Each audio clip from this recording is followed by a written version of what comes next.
Tom will be giving you a brief demonstration of some traditional Chinese painting. He will be drawing the typical landscape of the mountain and water. This is predominantly found in the southern regions of China, Like this one. like that one there. So now we'll be filming a small demonstration from beginning to end of just a small sketch of this. So he will begin shortly.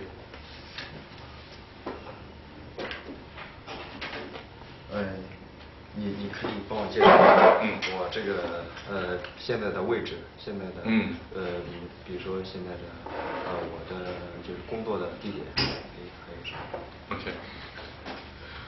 Tom has been painting for over 10 years. He studied at one of Beijing's elite art schools, where he has graduated. How long? It's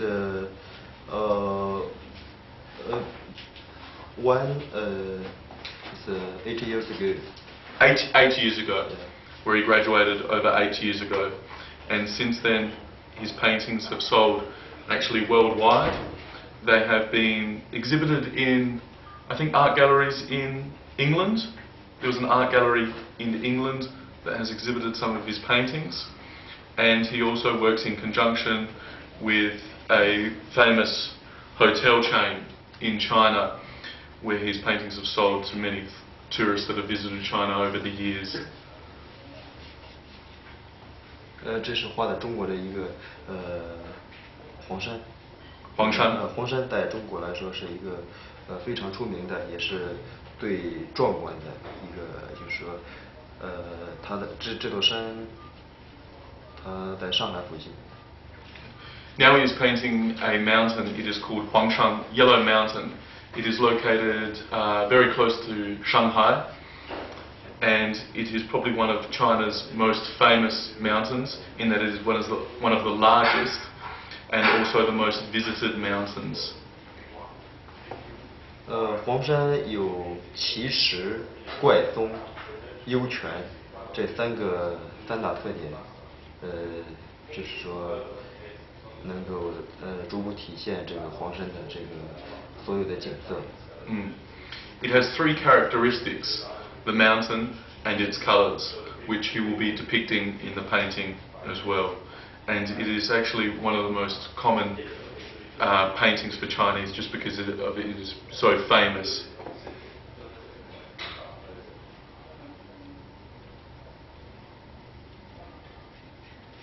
As you can see, what he is using now is just a simple, it is a black coloured paint, but with various shades.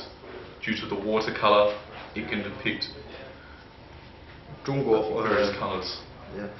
中国画跟西画的不同之处就是，用的原料也不同，就是这个纸是不同的。One of the differences that the Chinese use for painting actually is the paper. The paper is different compared to Western art. And the fact, I think, in Western art we actually use a lot more colours, whereas in the Chinese painting it's predominantly actually black. 用的这个这个比一般的西方的都是用那种毛刷的，但是画油画的，但是中国的这种毛笔已经用了几千年，有几千年的历史了。Also the paintbrushes. When the Chinese people paint, the paintbrushes also have various kinds of tips.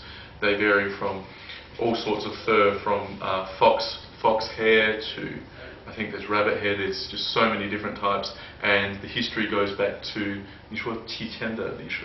几千年就是。几千年。Yeah. A few thousand years.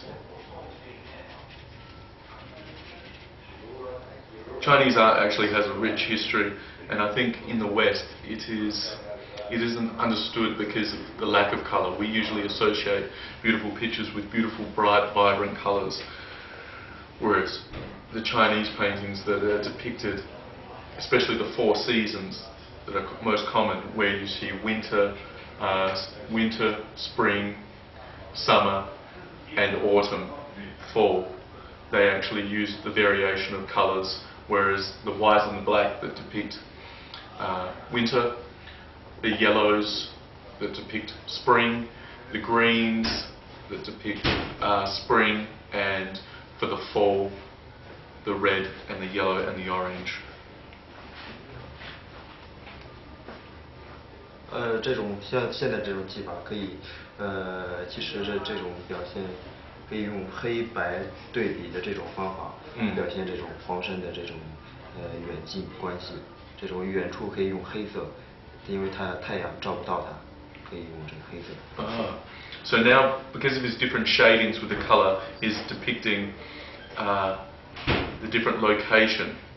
So as the yellow mountain is so big, and it also has sections of the mountain in the background, it's depicting the distance just by the colour, the shadings, and also the fact that the sun and its reflection on the mountain as well, just all in the one colour, but just with the different levels of shading. 黄山的云海也是非常出名，非常这个壮观，岛上的云海。Yunhai, oh, the clouds. The clouds that also form over Huangshan, because it is so tall, that one of the most famous things for it is actually to climb the mountain early in the morning, where if on a beautiful day you can actually stand above the mountain looking over the clouds.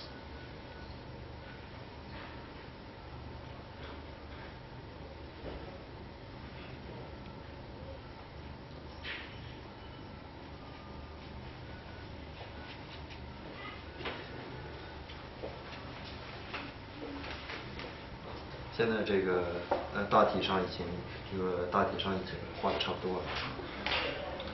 Okay, at the moment, just the backdrop and the setting has just about been finished. 就是现在还差一些点缀，就是一些很小的一些细节。我不知道细节是什么意思。细节就是说一些点缀，比如说一些很小的一些画龙点睛。你知道中国有句古话叫画龙点睛。画龙点睛。画龙点睛就说，还差最后一步，可以说是，我这所有的大体上，你知道以前的三国的时候有句话叫，万事俱备，只欠东风，就说那个跟那句话那个意思是一样的。This is actually demonstrating just how long Chinese history is. They say proverbs that were depicted a few thousand years ago that I haven't studied yet, so it's hard to give an introduction into it. Chinese paintings, the difference between Chinese paintings and Western paintings is the fact of the length of time that they can be drawn in. Chinese paintings can actually be drawn in such a short period, whereas usually a Western painting will sometimes take days to weeks to even months, even longer to draw. Some Chinese paintings, of course, the bigger ones, will take a longer period of time, but something as simple as this, you can see it come together in just a few minutes. But the thing being is it takes years and years and years and to master such an art and to study the different forms. It doesn't come easily at all.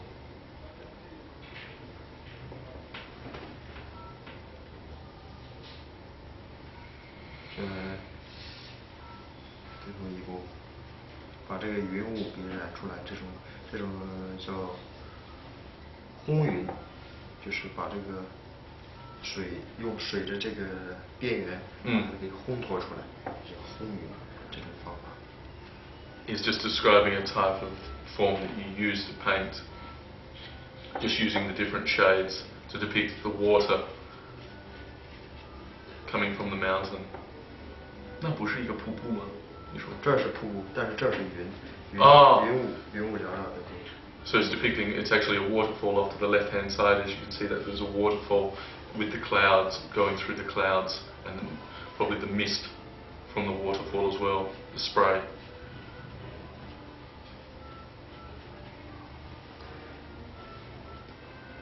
好了，现在已经基本上这幅画，已经完成了。但是，上颜色呢，需要就是等它干了之后，等它这就是。So basically, that's just a rough idea of just the painting. It's basically finished, unless of course you wanted to add colours to depict the various seasons. Like as I said before, fall, you would show the colours of the leaves on the trees and everything. But that's basically it.